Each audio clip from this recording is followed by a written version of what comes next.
Good. Okay, so Let hi me just shift guys. I just wanted to say hi and welcome you and thank you guys so much for coming on Zoom today to talk to me in the hat that I wear as the New York EdTech co-organizer. We have a speaker series that we're doing, and we're also really excited that today our conversation is going to be put out there for working moms as part of Mother's Monday. So it'll be posted later today to our YouTube channel and our SoundCloud for audio only, very working mom friendly, to continue to get this out there, this conversation out there, even beyond the New York EdTech meetup. So the first thing I want to do is introduce you, because I get to talk to you guys all the time. We work together in the capacity of being on.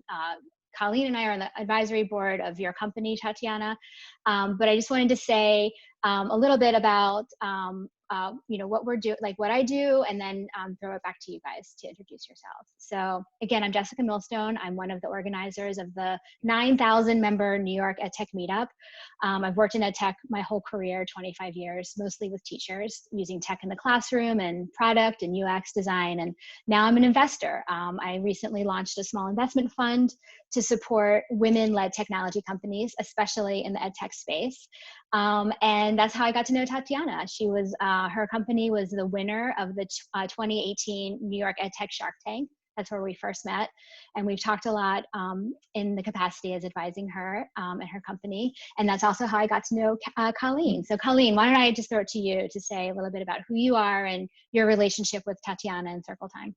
Yeah, so I have my PhD in child development, and my research focus has always been on how children can learn from media and technology, and how we can utilize it to the best of its capabilities, knowing that we're entering a more virtual world. And obviously during COVID-19, we've seen that more than ever before. Mm-hmm. I have many hats I wear as well. I started a research lab up here where I live in Toronto, Canada, at Ryerson University. So I do a lot of research out of there to help inform industry and best practices. I'm also the chief scientist and co-founder of a company in the children's tech and media space that will be launching this summer, 2020.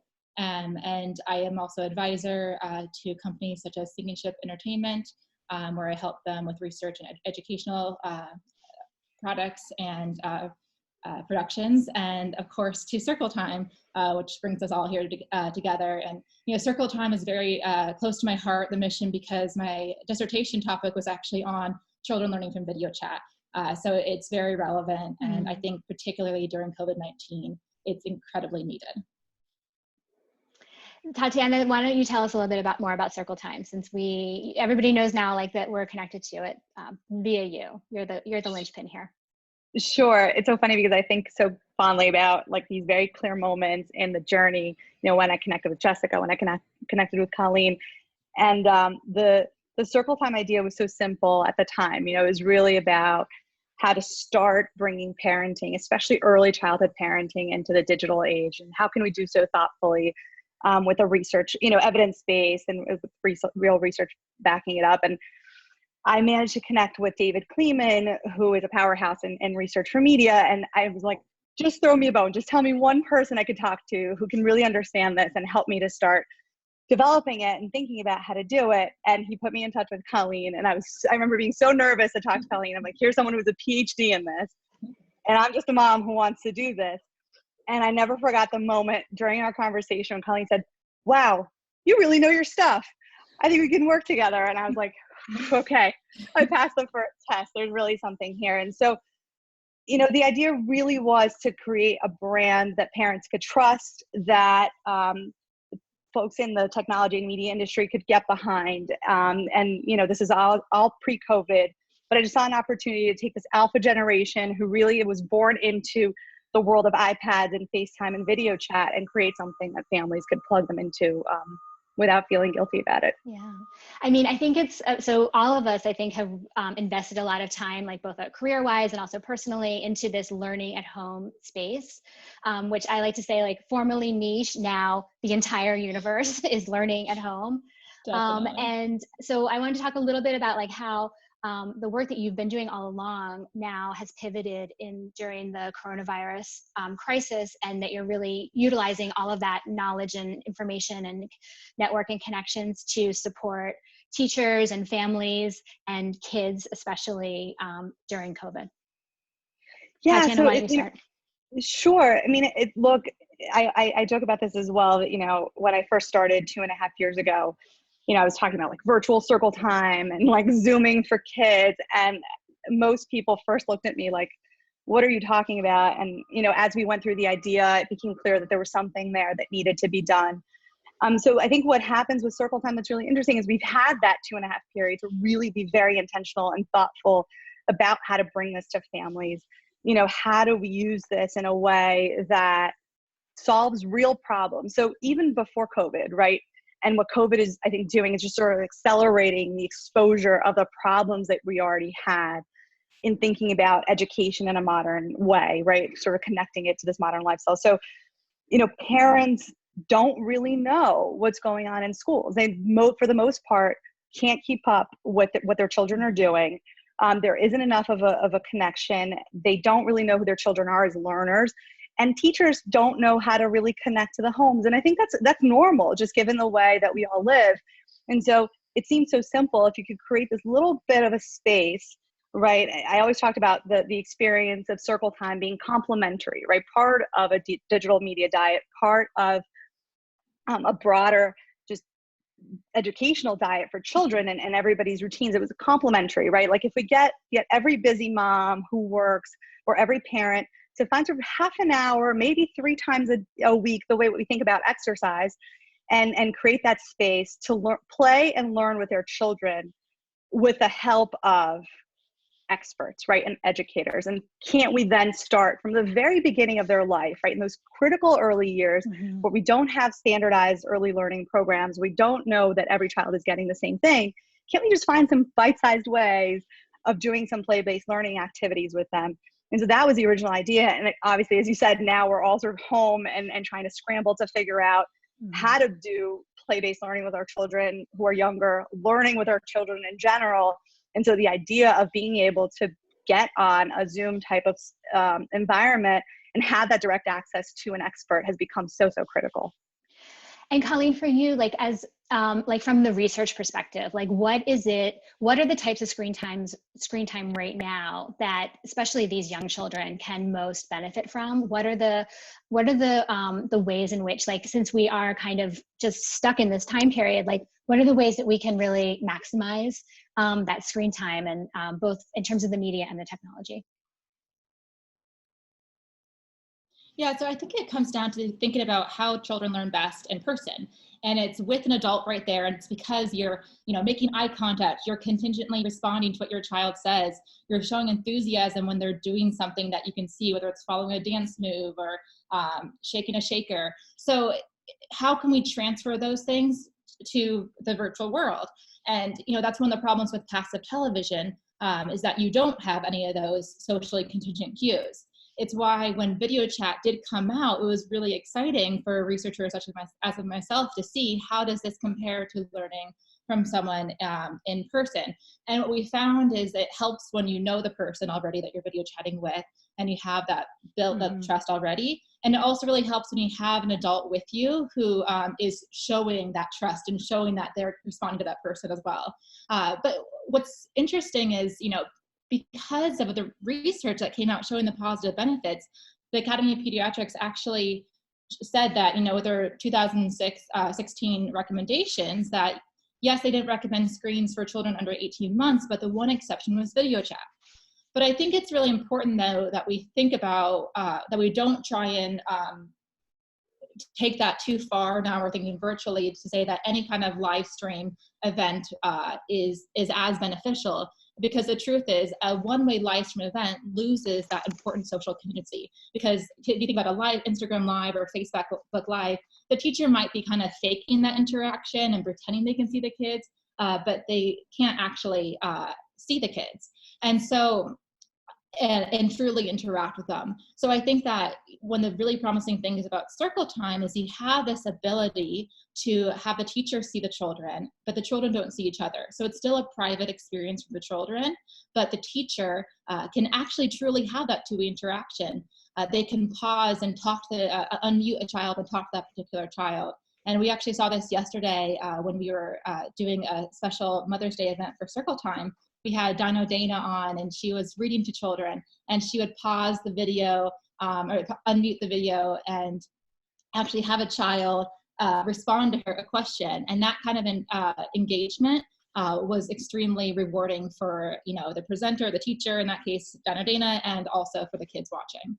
Yeah, yeah. It really reminds me, I mean, as we like in the media and television, in the children's media and television space, I mean, those moments of those pause moments where we sort of pause and reflect, let the kids reflect, even though it's not necessarily a two-way environment.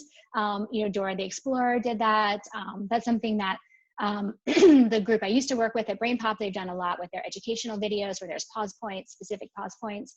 And then now taking it into the two-way interactive space, I think that's like the most exciting, that you can really, the instructors can really get a sense of like who's in the room a little bit, and there's this opportunity for more interaction, like the actual interaction that we always knew research-wise has been really useful for kids to express their own thoughts and really become part of the storytelling and part of the experience. Tatiana, you recently wrote a little piece about how this is this moment in time is really Absolutely. not the big snowstorm that you were hoping for to show the value of Circletime. Tell me a little bit more about this and like what you meant by that and what you think the value really can be in this time period. Sure. Yeah, I mean, obviously there's so many layers to that answer, but I'm going to try to touch on a few key points. I mean, I think, again, I guess I like to joke a lot, but one of my running jokes with my team and the people that I work with is that I wanted, you know, an opportunity to launch Circletime in the middle of like a 3-day storm, because I knew that parents would be like, oh my God, what is there to do with my children? We can't go outside or we can't see anyone. So I wanted just a little bit of a window to build a little bit of the concept awareness of how this two-way, multi-way video chat medium could really work for kids. You know, and now obviously we all know what Zoom is, and so Zoom's become the terminology. But I really wanted a way to get parents to experience for themselves how their kids see this medium as a way to connect with other humans and to learn, right? Because like, you know, as Colleen said, the research was there for FaceTime and chat, but it was still very early. The AAP had made this exception, but parents really didn't understand it and how it could be used in a bigger way. And so I didn't want to wait for the research to catch up and sort of risk another generation just haphazardly getting thrown into random content versus just opening this door first for them. So, you know, the academic bottlenecks were keeping us from something that I thought parents could really, really use as far as the children's digital literacy. But so pre-COVID, when I think about this, you know, Circletime was about helping parents find a space in their kids' media diet that really was truly interactive, educational, developmentally appropriate, to keep kids from getting hooked too soon at a very early age to that overstimulating passive media that Colleen was talking about, that we know can have developmental consequences, right? And we also know that the average age for children to get introduced to a screen is 4 months, right? And that's the average. But now post-COVID, I think I'm excited that we have that concept awareness, right? Parents do understand. And so I want to be able to focus on the bigger parts of the mission, right? And the bigger way that we can be the proverbial painkiller for families and for early education, and not just the vitamin. You know, like I said, it was hard to talk about this before, and it was hard to be taken seriously about using this medium to make a dent on things like kindergarten readiness, the unevenness of early childhood programs, you know, how to scale up home visitation interventions, which we know are very successful. You were sort of dismissed as a vitamin. You know, that's cute. We'll do some kids' music classes online. You know, it may work, it may not. Let me know how that goes. And I do think that's the vitamin, right? As Colleen said, not everything that's getting streamed is good. Not everything that's getting streamed is part of the solution. And so the painkiller, where I want to go, is really supporting families to build routines of home learning from a very early age, that they can maintain that strong connection to what is happening when their children do hit school age, which we know is a critical factor to learning success. So I think it's about accelerating the build out of what can be a really truly immersive experience. You know, I know Dana yesterday, as Colleen mentioned, is a great example of that. But that also means taking into account the different way that kids learn, that families interact, and hopefully having the research to accompany the development of that. Yeah, I mean, I think that, you know, before pre-COVID, like there were just very few use cases for people to really tap into or to have their own personal experiences. And I mean, I don't think that anyone is having a great experience of learning at home necessarily right now, but like really what it's showing is like the huge opportunity and the problems and what are some of the possible solutions. And as an EdTech investor, you know, I'm talking a lot with different people in the space, both the EdTech entrepreneurs, but also the schools and the teachers, all the stakeholders, about like how we could do this better. And I think one thing that we have all talked about, all three of us have talked about, is intentionality is really one of the ways in which you can structure kind of a really effective screen time. Like you can just be, as a parent, really intentional about what you bring into your house, and you know, make sure that these are tools and technologies that are supporting the kinds of interactions you want your kids to have. And we haven't had the chance to do this in any kind of intentional way. So I wanted to talk a little bit about distance learning in the context of that, which is, you know, my kids are older. I have a teenager and a 9-year-old, and they are doing distance learning in a very particular way.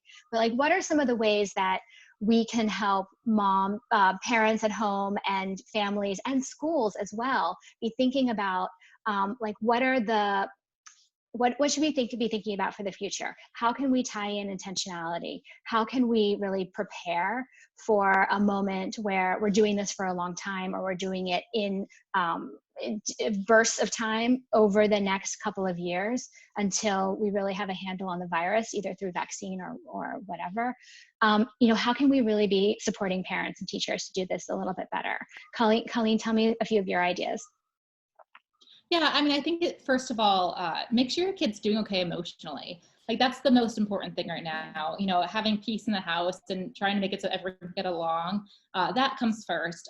They will get caught up academically, but when it does come to really good advice. Academic learning, just do your best. Don't stress it. You know, like homeschool is obviously not meant for everyone, and we're all not teachers. So I would say you're normal and not at all a failure if you're struggling with it. Like it's impressive and bizarre for the people who can just do it seamlessly. Like that's not what we're structured and built to do. So just give yourself a pass. Do what helps you get through the day. But, you know, I would say, like, from an academic standpoint too, just try and encourage reading. And, you know, I've seen a huge rise in graphic novels the past few years, and I think that's terrific. So for kids who aren't natural avid readers, encourage graphic novels. But also just think about ways you can embed education into everyday activities, whether they're helping with cooking or doing chores because they have time to do chores because they're not doing 101 activities every single day. Which leads me to the next point, which is actually talk about what they're missing, and equally important, what they're not missing from their everyday routine. You know, maybe they've been doing a certain activity all these years that they don't actually enjoy doing, and this is a time that they could actually explore doing a new class online. It's an easy way to do it. You don't have to drive them anywhere to get to it. It's low cost or sometimes free. So try things out. Try with martial arts or you know, a dance or photography or cooking. And that's another way, you know, speaking of to Circletime platform, you know, go to places that have these classes available. And yeah, so just really try and use it to figure out, you know, if your child is missing certain activities, try and do the best you can to replace those things virtually, because I think we should be prepared for things to not really necessarily go back to normal until there is a vaccine. And I also think we shouldn't necessarily want things to go back to normal completely, because I think there's a lot of room for improvement. So I think it's, you know, even once there is a vaccine, I think it's the new and improved normal. Yeah, that's a really good point.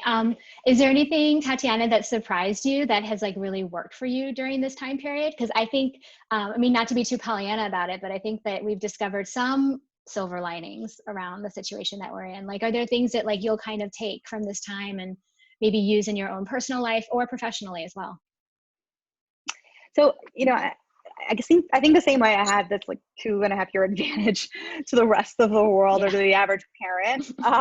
I went into this a little bit more informed, I think, than my mom friends. So I never expected my children to spend all day in front of a screen, magically enthralled with whatever it was, right? And I don't think we can reasonably expect schools to have full day programs virtually, right? So I think what has been really interesting about this that we can take with us is exactly that, is like how instead can we use like these little magical moments of distance learning, right? Like this idea of connecting with teachers in small chunks for children who are younger, and help that bring it, things into the home, into the offline play, into the offline learning.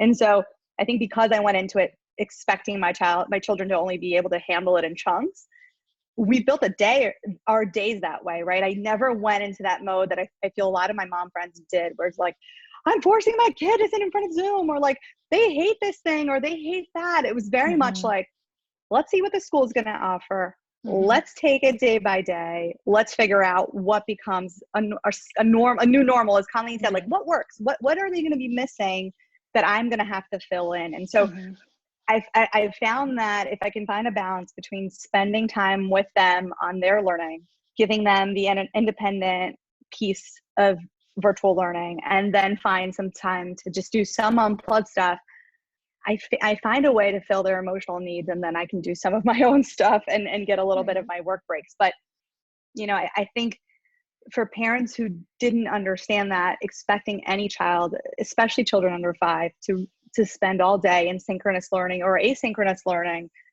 in front of a screen it's just unrealistic. And I think Colleen's right. Let's use these moments of everyday home stuff to teach them in different ways. Yeah, this is such great info, I think, also to feed back to schools, which, there hasn't been a great system in place for parents to have like a kind of dialogue with schools about like what works at home and what doesn't. And I know from my own work that it's complicated. Like, I think that some schools and some, educational products like really try very hard to do family engagement and do it well. And some schools, just based on like their own academic philosophies, are kind of more of a hands-off approach and sort of message like, hey, I got this academic side, like you deal with home stuff. Yeah. And so there's been a real enforced separation between the two, which those boundaries have come down completely.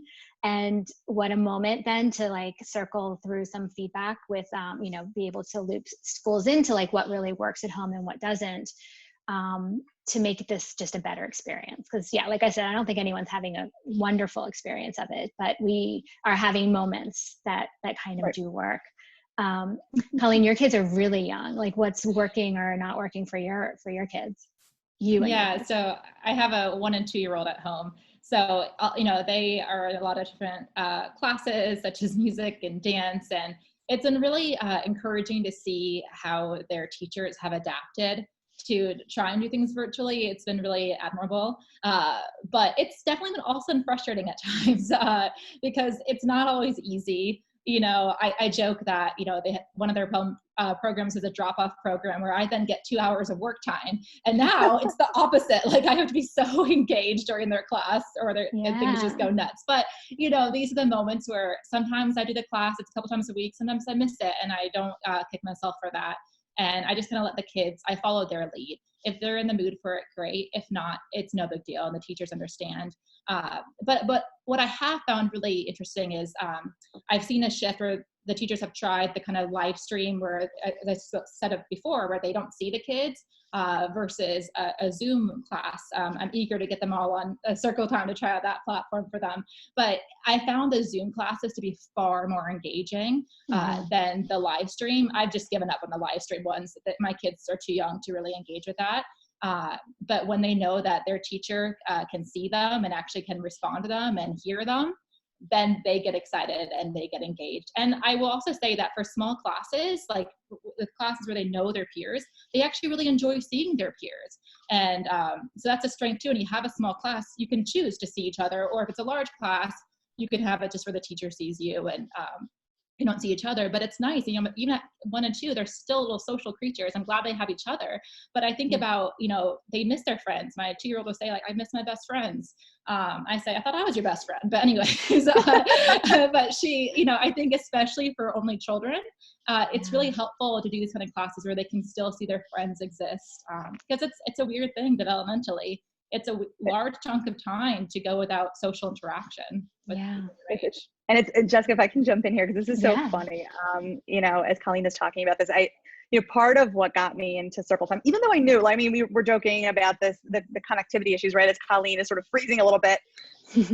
I think the best thing about the COVID environment is seeing how kids really are early adopters of anything, right? They are willing to deal with these issues. So I knew it was a little bit early technologically for the concept of Circletime, but I was hoping kids would show us the way, and I think they are.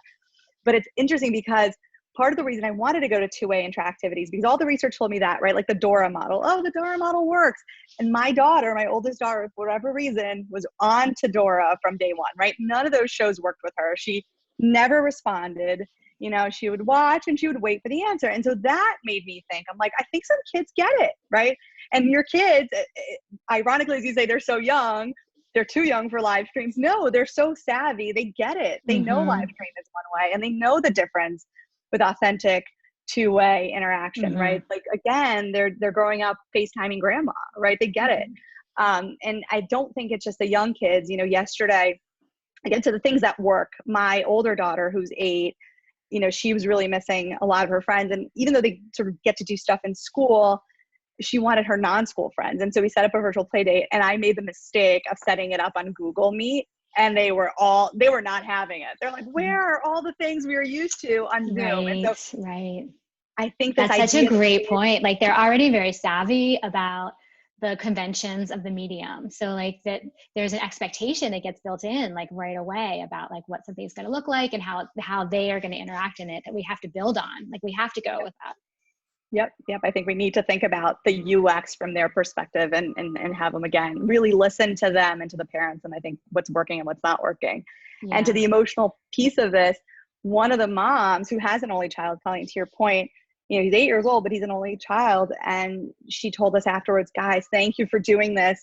He was having a full day of meltdowns and nothing was working. And like the little bit of time that he spent with his friends really brought him out of it. So, Yeah, I mean, that's a theme I hear over and over again, is like really supporting the social emotional piece of our kids' lives right now. And Colleen, you mentioned it before too, like, don't worry about the academic stuff right now. Like, let's really support friendships and really, keeping people in touch with each other and connected. And what are the mediums, what are the platforms that are going to really help do that, and kind of, invest in that. And the other theme I'm hearing a lot about, especially from you guys right now, is engagement. Like, what does engagement really look like? I mean, I'm hearing that in terms of distance learning, of course, like with, teenagers in high school, maybe not showing up for class. What professors are having this problem? Like, how are they going to keep their university students coming back to the classes?